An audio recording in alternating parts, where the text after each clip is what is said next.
guys, it's Chelsea, and today I have a vlog for you guys.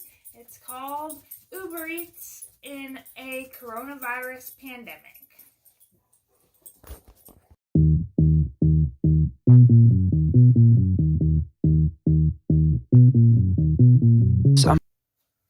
Hey guys, so I don't know if some of you know or not, but I actually started doing Ubereats. I signed up in the middle of October because I was trying to get a new day job, and it turns out that I was interviewing for part-time and full-time positions, and nobody, I would go to one interview or I would do a phone interview, and then after that I wouldn't hear from nobody. There was one job that it took them 70 days to let me know that I was not chosen for a job.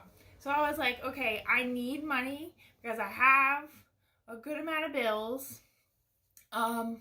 Most of them are credit cards, and I needed money quickly, and the only person that was hiring, and they hire you right off the bat, basically you just have to show it proof of insurance and have a smartphone, was Ubereats. And then simultaneously I joined, a few weeks later, I joined Postmates, which is the same thing, except with Postmates, they provide you with a bag that's an insulated bag, and then they also give you a prepaid Visa that sometimes you actually go to the restaurant for the customer, order them what they order, and then bring it to the customer. So you do the whole transaction.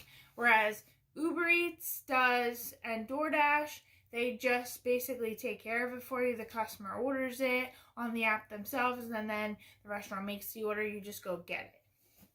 All right. So I have been doing that now for 4 or 5 months. And when I first started, the money was slow.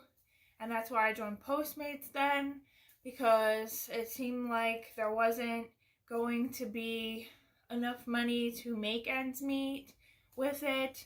And so then, because I don't drive, I just deliver the food, and I go in the restaurants and pick up the food because I have a smartphone. But my mom drives, and we also bring my dog Cooper.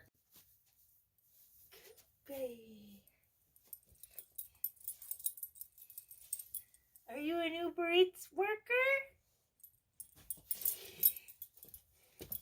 Yes, you are. You're the best Uber Eats dog. Good boy, Coop. The reason I joined Uber Eats is because I had been a customer for about 10 months.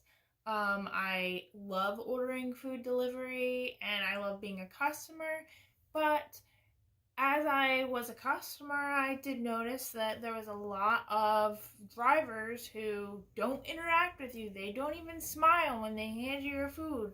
And I was just like, if I ever did that, I would make sure to go above and beyond, no matter what was going on around me, whether I was in the freaking pitch black. You're going to see me smile, and you're going to feel like the most important person in the world, because in that moment, you are. You're getting your food, and I'm your delivery. Most of the time, there's a lot of things that go on when you deliver food. People don't put their porch light on for you. There's no lights. You can't find the house number, or even sometimes the apartment number in most places. It's really dark, and you just have to trust. And then if you can't find them, you most of the time have to call or text them and be like, I don't know where you are. So it's really, it can be a lot of stress if you don't like to be lost or you don't like to be confused. But since that's my natural way of being, I just kind of run with it and use that as adrenaline to force me to be bubbly when I see the people. So they've basically started doing where you leave it at the door, which I'm an introvert, so those are my safe words.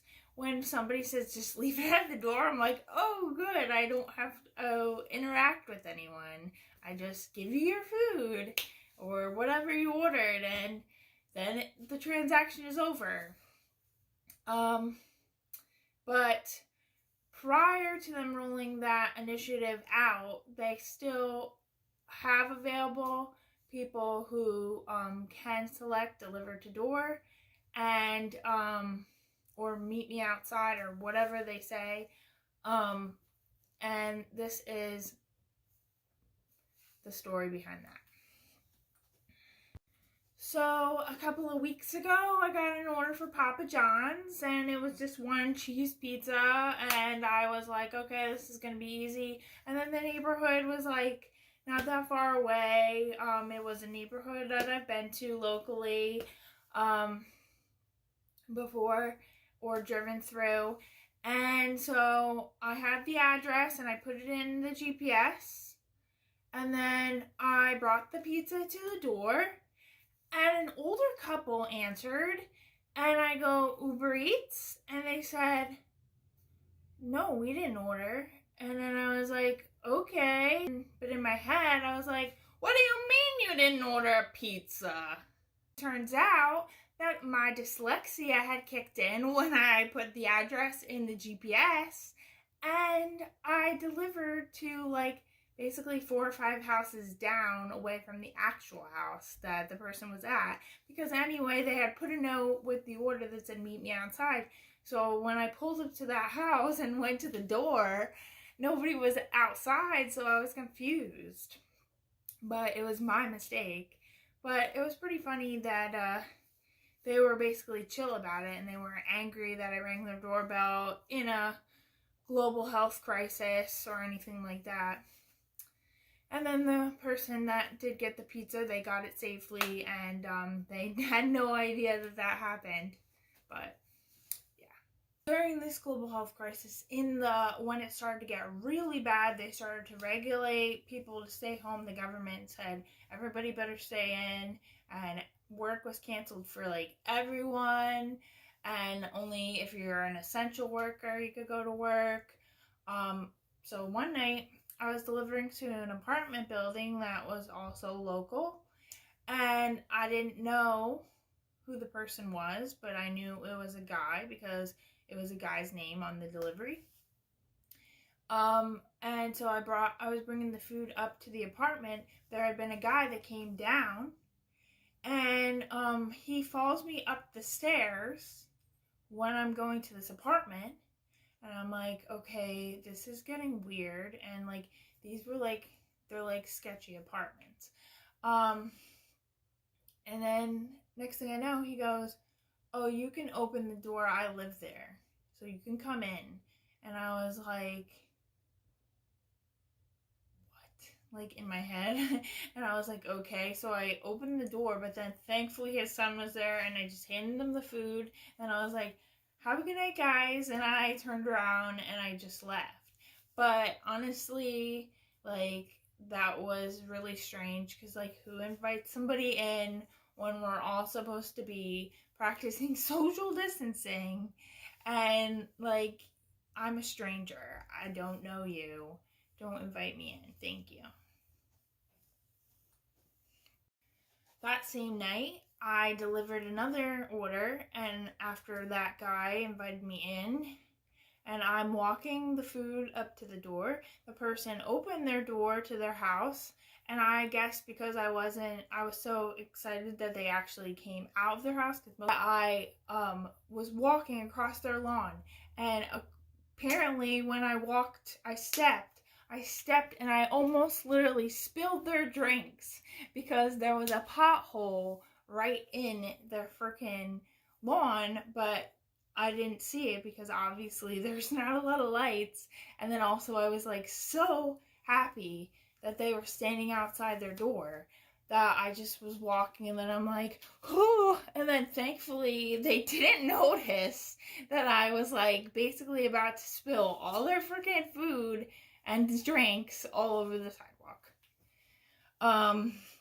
But I didn't spill any of it, so thankfully I caught my balance and everything worked out okay. But yeah, that was a sketchy moment in my Uber Eats career.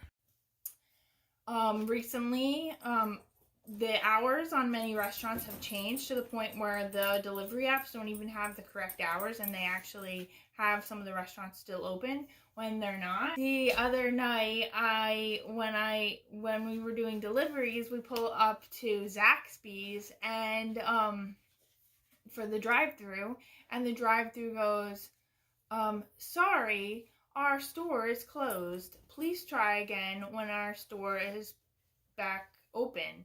And so then we were like, okay, so I guess this delivery, they're not open. And then we canceled the delivery. And then as we're driving away, I tell you that this is the total truth. Somebody came out of the back of the restaurant. Like, I literally seen somebody come out. And it was weird because it's like, if it's closed, why did they come out the back?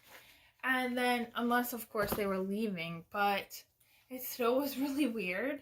And then that same night, we got another restaurant order that also was not open, and so it was canceled. So we are like using up gas and taking time to go to these restaurants for these people's orders, and the apps don't have the correct information and hours of operation.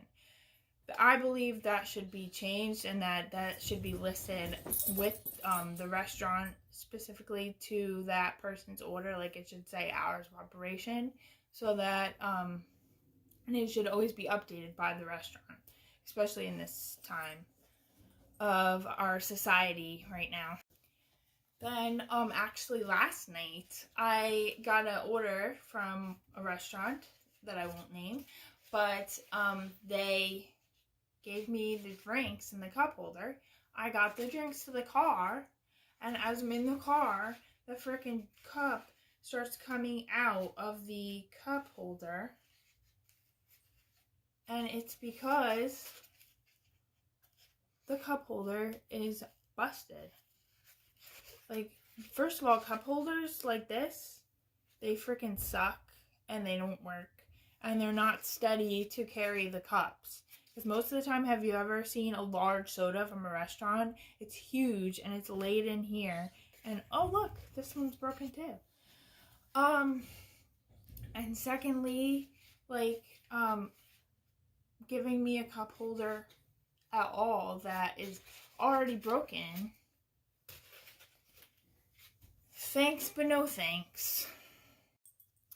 So a lot of people are now, because of this global health crisis, they're all ordering delivery, and they've never used these apps before.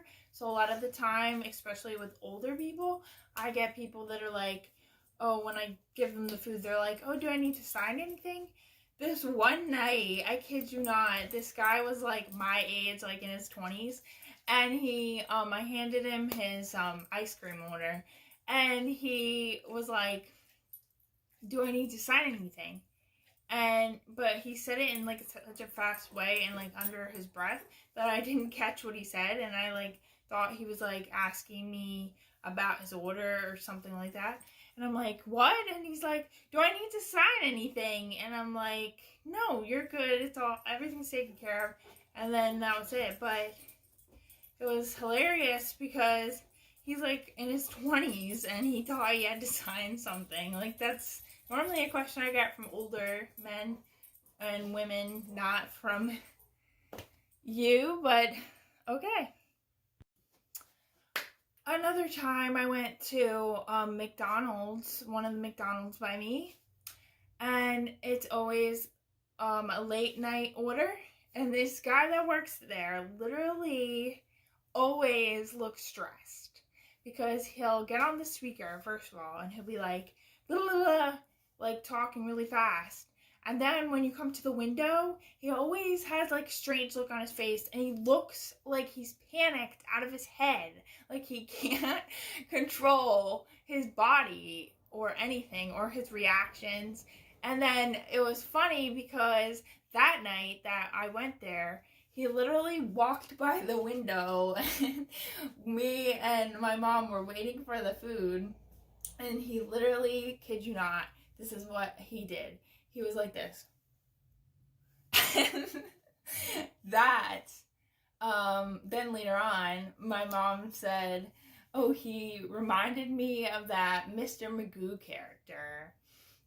And I couldn't stop laughing every time I thought about that guy's face, and like then I started calling him Mr. Magoo for the rest of the time.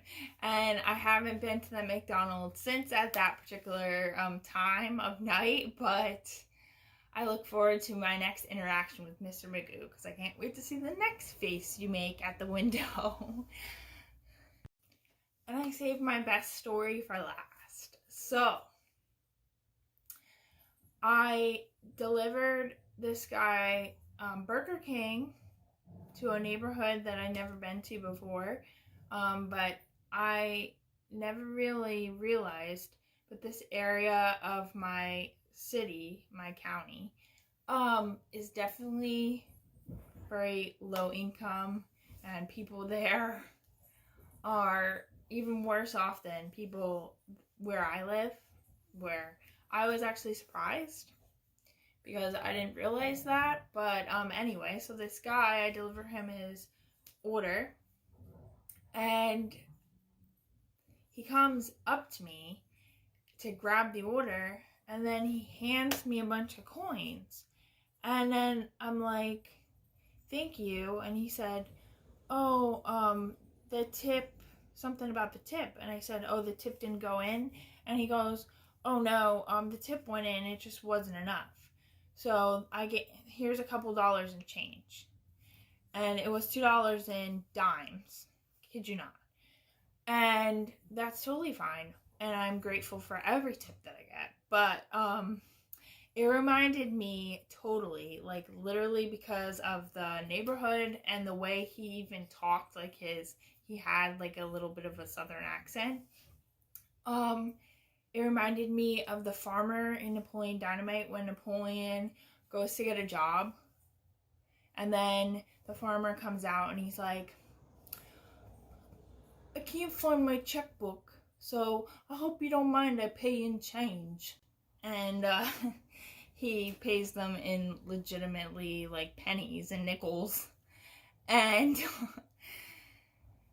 that's what that reminded me of, but that was the funniest moment in my Uber Eats career. So I hope that you guys enjoyed this video. If you guys want to hear more Uber Eats stories, make sure you give this video a thumbs up. And comment below about a time when an Uber Eats driver either went above and beyond for you or you had a bad experience. Just share any of your experience with food delivery in the comments below. You could also check out in my description box a code if you would like to join to start doing food delivery.